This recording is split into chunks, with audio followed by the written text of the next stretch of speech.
Welcome. I'm David Gordon, co-founder and CEO of the evanhealy brand. Hey, Evan asked me to send her greetings to everyone. Evan and I have been doing this for 23 years. We started in August 1999. At that time, Evan was already a recognized pioneer in the natural foods industry, having worked for her father in setting up the wellness department of his natural food store in San Diego. That was 1984, almost 40 years ago. In 1986, she made her first foray to Germany to train with the Dr. Hauschka organization. Not long afterwards, she trained as an esthetician, and by 1988, she had opened her first aesthetics practice. In 1979, I started in advertising in Toronto. I quickly found myself with a top 10 ad agency, and after 7 years there in 1986, I co-founded an award-winning advertising boutique. Through my 20 years in the ad business of conceiving sometimes magical campaigns, I always had the itch that I wanted to do some marketing for a brand of my own. And meeting Evan and seeing her genius, I thought, well, maybe the time is right. Begin it now. This is the last statement from a well-known quote often attributed to Germany's Shakespeare, Johann Wolfgang von Goethe, but in fact penned by William Hutchinson Murray from his book, The Scottish Himalayan Expedition. I will read the full quote. Until one is committed, there is hesitancy, the chance to draw back. Concerning all acts of initiative and creation, there is one elementary truth, the ignorance of which kills countless ideas and splendid plans. That the moment one definitely commits oneself, then providence moves too. All sorts of things occur to help one that would never otherwise have occurred. A whole stream of events issues from the decision, raising in one's favor all manner of unforeseen incidents and meetings and material assistance which no man could have dreamed would have come his way. Whatever you can do or dream you can do, begin it. Boldness has genius, power, and magic in it. Begin it now. Tradition and ritual transformation. Evan and I were both inspired by ancient traditions. I had come to value tradition, ritual, transformation, having studied world religions at university in the early 1970s, dropping out to pursue a lifelong study of ancient Vedic wisdom with Maharishi, the founder of the Transcendental Meditation movement, who was popularized in the late 60s when the Beatles studied with him in Rishikesh, India. In 1974, I made the first of more than a half dozen trips over the next 20 years to study with Maharishi. Evan studied the teachings of Rudolf Steiner, the founder of the Anthroposophical Society, who influenced, among others, Dr. Hauschka. She also followed Joseph Campbell, whose book, The Hero with 1,000 Faces, popularized the hero's journey. A hero ventures forth from the world of common day into a region of supernatural, magical wonder. Fabulous forces are encountered, and a decisive victory is won. The hero comes back from this mysterious adventure with the power to bestow boons on his fellow man. No wonder over the last 23 years, the themes of adventure, magic, and transformation have consistently shown up in the brand storytelling. One of the defining moments or defining images that influenced our thinking was a scene from the movie The English Patient. Set in the 1930s, a healer, a Jesus-like figure robed with long hair spilling down his back, appears out of nowhere in the desert of Egypt with healing unguents and balms on a long pole across his back. Picture this, a modern-day version of this healer has Evan experimenting with essential oils and hydrosols in the community of early adopters, some would say witches, set in California in the mid to late 1980s and early 90s. Later that decade, precious remedies spilled out of her purse in the Toronto yoga community. My contribution was to write a business plan the size of a yellow sticky that said, "Put it in bottles." The stimulus for our first products, which would quickly become the oil and water ritual. So this is what we're going to do now. First, I'm going to demonstrate it. Then my loyal colleagues will come and demonstrate it for you. We're going to demonstrate Argan Intensive Serum and Heart of Summer Facial Tonic Hydrosol. So Argan Intensive Serum is comprised 99% of argan oil from the Al Amal Cooperative in the Tisnet province of southwestern Morocco. And it's combined with a few precious essential oils, frankincense, jasmine, sandalwood, and lemongrass. The hydrosol, which is the watery aspect of the distillation of plant material, is comprised of lemon verbena, rose geranium, and lavender, and nothing else. It's just the steam distillation of the plant. And what my colleagues will do is what I'm showing you now. For those of you who want to participate, by the way, if some of you have allergies or simply don't want to participate, just let my enthusiastic colleagues know when approached, and they will respect your wishes. So there'll be 1 pump of the oil serum and 5 to 7 mist of the hydrosol. And don't worry if it runs out of the palm of your hand. Then you will do this. You will massage them together, mix them together, or in fact emulsify them, and then you will do this. Breathe deeply. And then if you would like, then you can apply it to your face, forehead and chin, and the sides of your face. All right, modern day warriors.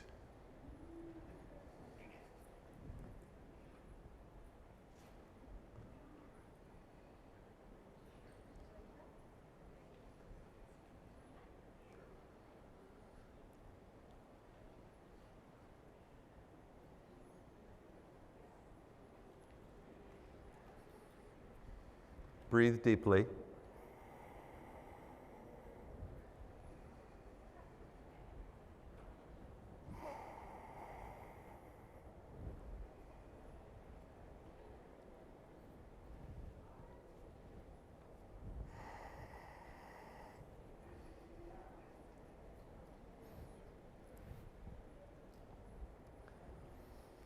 If you have a little extra, if you feel there's a little extra oil on your hands, just sort of massage them. It will absorb within 30 seconds. If you feel that there's still a little extra, just raise your hand and they'll mist more with hydrosol, which will further absorb it into your skin.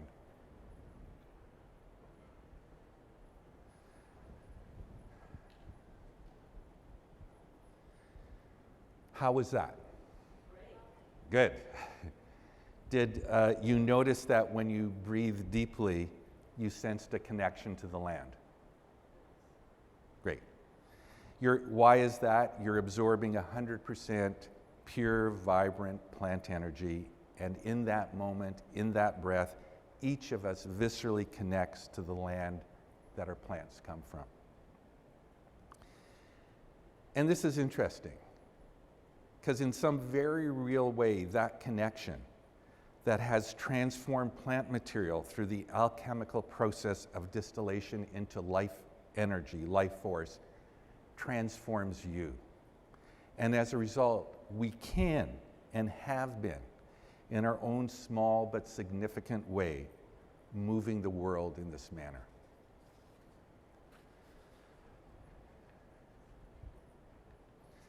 I love how this illustrates the brand's vision of connectedness. Healing hands on face, which we just did. The connection of the earth via our 4 key land stewards, those who grow our plants. Shea butter from the villages Parisi and Konji Hai in northwestern Ghana. Our hydrosols, the output of family farms along the Columbia River Valley in Washington.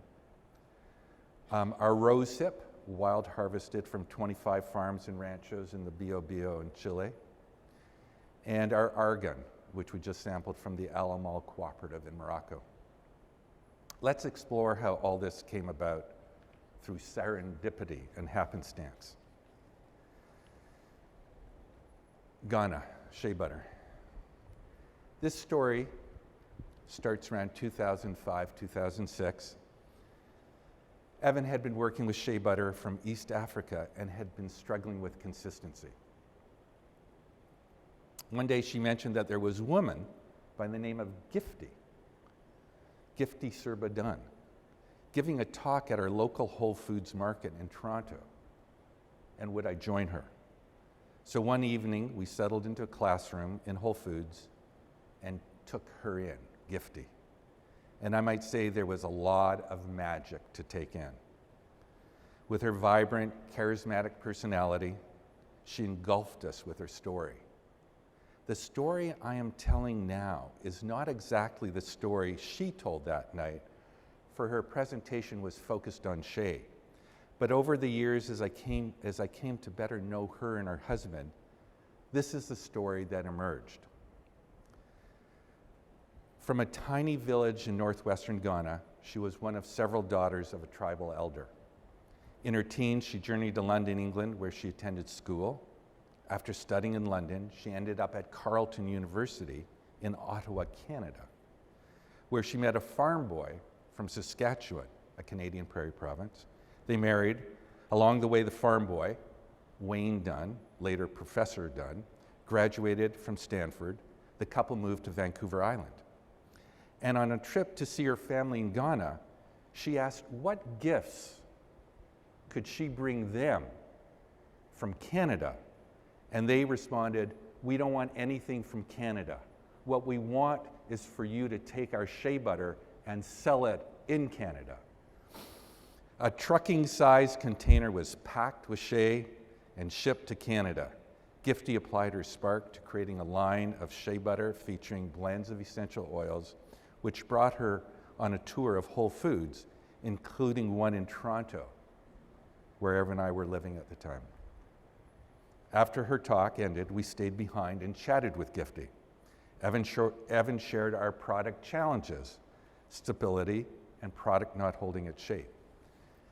Gifty asked a few probing questions about her manufacturing process, which at the time, of course, was the kitchen sink, kitchen stove, and a small stainless steel mixing bowl. And then she proffered her insight, offered in delightful, lilting Ghanaian English, that shea does not like to be heated. That was all Evan needed to begin the brand's venture into whipped and unheated shea butters. And with that, we were in business with the Dunns, purchasing our shea directly from the villages in Ghana through their company. In time, I asked Wayne, who ended up teaching corporate social responsibility at McGill University in Montreal, would he consider hosting a crew of us to one of the villages so that we could meet the women who labored over our wonderful shea and see how it was made. The result, in January 2014, Evan, I, and 4 of our longtime brokers journeyed to northwestern Ghana.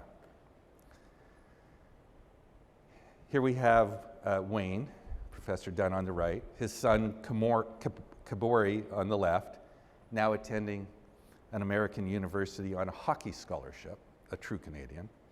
Wayne, Kabori, and I are wearing traditional dress, the striped poncho gifted by the village. Evan in the middle, flanked by brokers, 3 of the 4 still representing us. To get to the village. We flew into Accra, the capital, where we spent a few days to adjust. We then took a plane an hour north and found ourselves in a caravan of decade-old SUVs for the 8-hour journey north to the village of Wa. There we were greeted by the chief and spent the next few days in and around the village, seeing the various stages of Shea production, gathering nuts, roasting, grinding nuts, whipping, and more whipping of this creamy golden butter. All done by hand, often in the open air, often on the ground, always among a community of women and children. On the day before departure, the village came together under ancient trees in their community gathering space where we spoke, met the village elders, and celebrated with dance and song.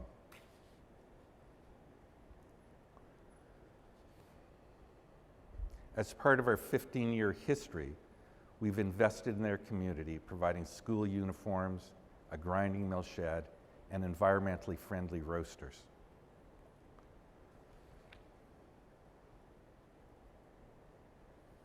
They're encouraging the dancers on, which included Evan and I. We needed a lot of encouragement. Morocco Argan. This next journey starts right here at Expo West. I believe it was 2009. Evan and I stumbled upon a small booth bannered World Artisan Guild, staffed by a single entrepreneur by the name of Stefan. While we sampled his argan oil, he explained that it was from a collective of 22 women's cooperatives called the UCFA. Over time, working with Stefan, we identified the argan oil from one specific cooperative within the UCFA as superior. That was the Al Amal, a self-governing democratic co-op, which soon after became the sole producer of our hand-pressed, certified organic, single-origin argan used in a number of our fan favorites, including the Argan Intensive Serum we sampled at the beginning of the presentation. The co-op is located in Igrim, a small rural village in the foot of the Anti-Atlas Mountains in the Tisnet province of southwestern Morocco. This then is the story of our journey to meet these incredible women. We land in Marrakesh, here within the walls of the ancient imperial city. We spent a few days acclimating, observing, and exploring. In the old Medina, labyrinth streets and narrow alleyways form a web filled with motorbikes, donkey carts, and people. In this part of town, there are no cars. They simply do not fit. Morocco is a country of stark contrasts. The cities are dense, vivid, and pulsating with life. The wilderness, vast, expansive, sprawling. Leaving Marrakesh, we drove first through miles and miles of olive trees, and then broke out into the desert. Soon a sparse smattering of argan trees appear. At some point, they come to dominate the desert landscape. They are shrub-like, scraggly, thorny. There's something almost prehistoric about them, which is understandable considering the fact that their species is 20 million years old. Hardy and resilient, it is incredibly difficult to grow outside of its native habitat. It is here, and perhaps only here, that it wants to be. After a few hours, we arrive at a stretch of wilderness a little outside of Tisnet, a desert valley cradled amongst the small, sloping peaks of the Anti-Atlas. We are just outside of the village where most of the women from Al Amal live. As soon as we emerge from our vehicle, we hear beautiful voices, rejoicing in song. We make our way over to the tent they've erected especially for the celebration, keeping a wary eye out for scorpions, which has been a central part of our briefing. We're swept into the celebration, and enveloped in their circle of song, a lovely, heartfelt greeting, the leader of the co-op, Fatima, welcomes us, and through layers of translation, we share our happiness of coming together. She talks about the circle of women there that Argan unites, about the power of women supporting women and creating beauty in the world, that though from different places and cultures, we are all connected. To celebrate the coming together of cultures, we engage in the ceremonial planting of 400 Argan trees that we've sponsored as part of our commitment. 2 people carry and plant a sapling while the rest of the group sing blessing songs, calling out in ecstatic cheers. We do this one by one until everyone who wants to plant a tree has, including me. We're told that when the women of the co-op work, they always sing as they want to bring joy into what they create. Once we have finished planting, there is more singing and dancing, and we finish our time with the women of Alamal with a delicious meal, a heartwarming goodbye, some hugs, and a promise to return. Chile, rosehip.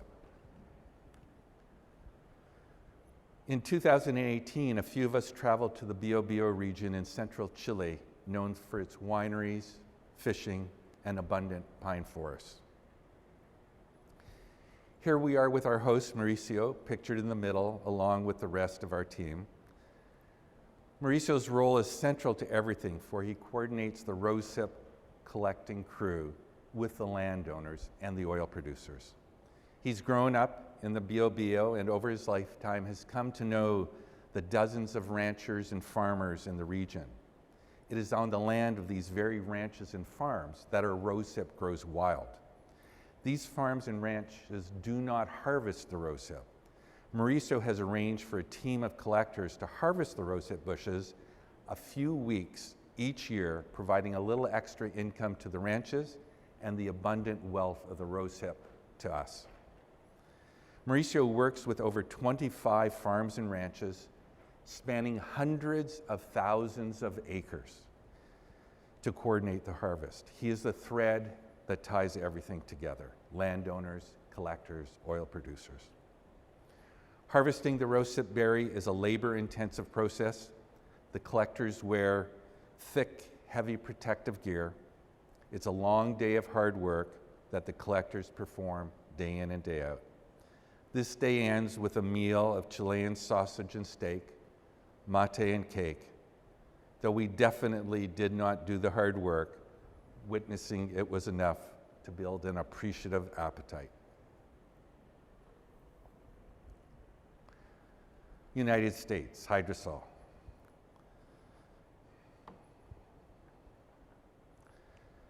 This journey is an American story that traces back in time to 1996, when I first participated in the distillation of lavender hydrosol in the south of France. Evan and I had been attending a 9-day intensive workshop on essential oils, and the teacher, Malte Hazel, the founder of the Oshadi line of essential oils, took us and our fellow students to a nearby farm. What I remember through the haze of time is the alchemy of plants, steam, sun, and patience. Not long after that experience, and for the next 5 or 6 years, Evan and I imported essential oils and hydrosols directly from France: geranium, lavender, rose petal, orange blossom, all delightful. Somewhere around 2006, though it could have been a year or two later, Evan told me about a woman, Annie Harmon, another in the community of self-taught essential oil and hydrosol early adopters. She was in Washington State, and she was distilling hydrosols in hand-pounded copper stills from Portugal rather than the traditional or typical stainless steel. And she was distilling plants for the hydrosol alone rather than as a co-creation or byproduct of the distillation of essential oils. Now, the cost per gallon, even after considering the freight from France, was still considerably more than the hydrosols that we had been importing for these number of years from Europe. So, not thinking too hard about it, we not so boldly purchased a single gallon of lavender hydrosol. We then signed up the Wedge Co-op in Minneapolis to carry this copper distilled hydrosol alongside our stainless steel distilled hydrosol. They both sold out. And so after some not too intensive price negotiation with Annie, we settled on the purchase of 600 gallons of hydrosol the next summer. The following year, we journeyed to Washington State, where flying into Spokane Airport, we rented a car for the 2-hour drive north, landing us somewhere along the Columbia River Valley. Annie welcomed us with a hug and a statement. I never want to do 600 gallons of hydrosols in a single summer again. Okay.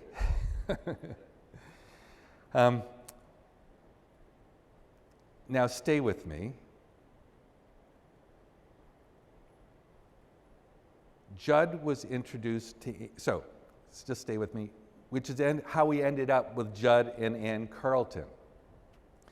Judd was introduced to Annie, that's Annie Harmon, via the UPS driver who knew of Annie's predicament, too much farm and too much distilling work, and also knew of Judd's farming background, not enough farm work. You have to appreciate that though both farmed along the Columbia River Valley, Judd was a further 60 miles or so northeast. So that was one long drive that UPS driver made each day.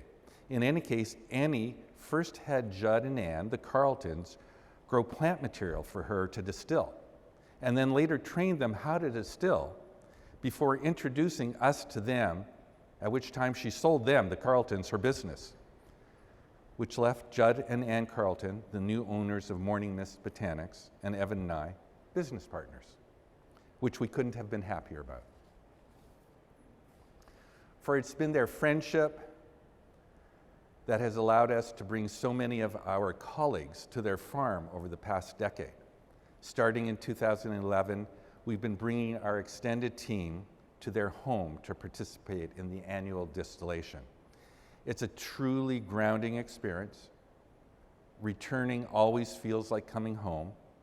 This yearly journey embodies so much of who we are: community, hands in the earth, shared meals, and the magic of this 4,000-year-old tradition. Don't these beautiful alembic copper stills look like temples, sacred places where divinity dwells? Here, the spirits of the plant are transformed into matter through the mysterious alchemy of distillation. The plants are harvested by hand at peak hours, then immediately packed into the stills. Distilled at low temperatures over the course of 4 or 5 hours, this slow, labor-intensive artisan process creates a vitalizing hydrosol, offering subtle aromatic benefits for all skin. I'd like to end with a short video on the distillation, which illustrates this whole process. Prior to viewing, I'd like to make this summary observation. We planted a seed, and it grew into a tree. And it has been a hero's journey of sorts for all of us, merging the common day world with one of supernatural wonder. Fabulous challenges were encountered, and yet we prevailed. And we wouldn't have prevailed in this mysterious, magical adventure without our steward partners, our retailers, our evanhealy team, and our passionate customers.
Thank you.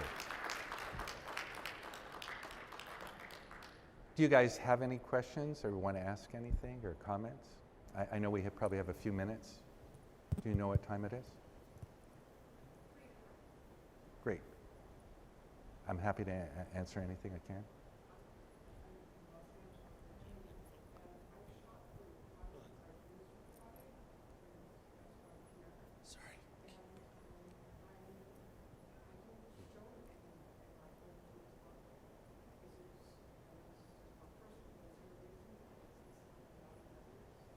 She's saying she's from LA and that she's shopped and knows our products and she doesn't see it in her Whole Foods. Well, that's news to me. By arrangement, we're in every Whole Foods in the country. So I don't know what to say. I mean, I would just ask, is it possible that they move them from the section you're familiar with to another section? If not, is there another natural food store near you? Or you could always shop with us on evanhealy.com. But thanks for being a fan.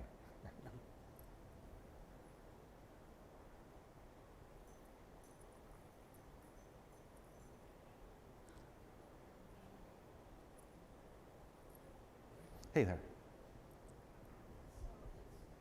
Oh. Jeez. Sorry. Can you ask? Thank you. It's quite interesting that Evan worked with Dr. Hashka and went to Europe. I, at the same time, went to Austria and learned lymph drainage there and was using different hydrosols that they made. And Rudolf Steiner is also one of my main people that stimulated me to even go there and know about the countries and everything. And it's so rich in all the training and everything that Evan has and has committed to, and the products show that, and they show that with the skin. It shows it with the energy that you feel, like you said, when you breathe it in, you feel like you're connected to the earth where it has come from. And I was just wondering if you notice that, like, these products come from different places. So do you connect with the earth in those specific places, or is it just you think the earth as a whole? Well, first of all, thank you for that question and observation and the belief that that we connect with the earth. And I'd say thank you. I feel that that's far above my experience to understand or to differentiate, though I intellectually believe that you could and in fact sense the different qualities of the earth and different geographies in different parts of the world. I can only say that in my level of experience and level of consciousness, when I breathe it in, I do feel grounded, which is really what you're affirming. And that's about as much as I can offer other than thank you. Thank you.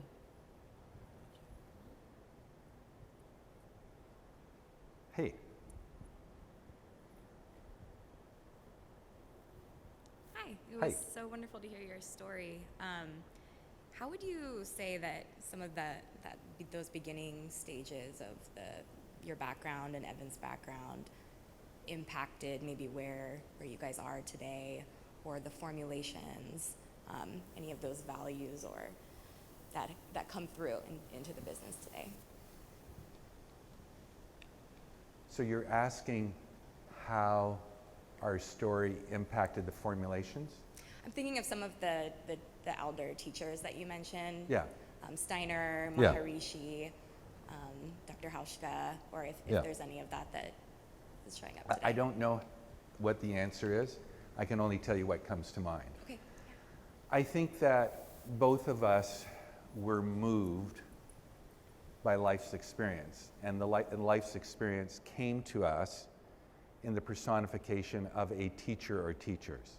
I think that's quite normal, whether you're fortunate to find that in school, as is conventional school or later study. There's no question in my mind that Evan was profoundly impacted by studying Steiner, by listening to the talks of Joseph Campbell, that they just struck a deep, deep chord in her, and I'll just focus on her for a second. And I think that chord, that part of our humanity, the soul, the something in us who makes us who we are, it without question is what made her who she was and made her the voice in a group discussing, in the mid-90s and, later as we taught and went to many stores to talk about the products, people could sense she knows what she's talking about. And I think that however that impacted who she was, what she did, what her passion was, and ultimately it did impact the products. Now I would layer it with this observation. I think really, I was most impacted, by studying with Maharishi. And what I observed, what I so valued about it wasn't so much what he said, because what he taught was meditation, which was an internal practice, not one of talking. But I saw in him the magic spark of life, that life is joy, magic, and wonder. And so when I looked at Evan, I just made an assumption, well, you can make joy, magic, and wonder. And I think to some degree I put her in a box and expected it. And like many artists, I think they're not sure what to do. Even when they have great talent, they might be insecure, but there was an expectation, well, you can do this. And I think from that, she grabbed through instinct and experience, marked by those early days of studying, her knowledge, and she just drew what she could out of what I hope is okay to call the witches community of the 1980s and early 90s, when a group of women were bringing together the study of essential oils and hydrosols. So I hope that gives you some sense of an answer. Now there's a group in the back there who's awfully quiet. Any other comments or questions? Thank you, that was a really sweet question to me. 2882. Or where's our booth? 2882. Well, maybe we should wrap it up then. Anyways, thank you very much for coming and attending and asking the questions.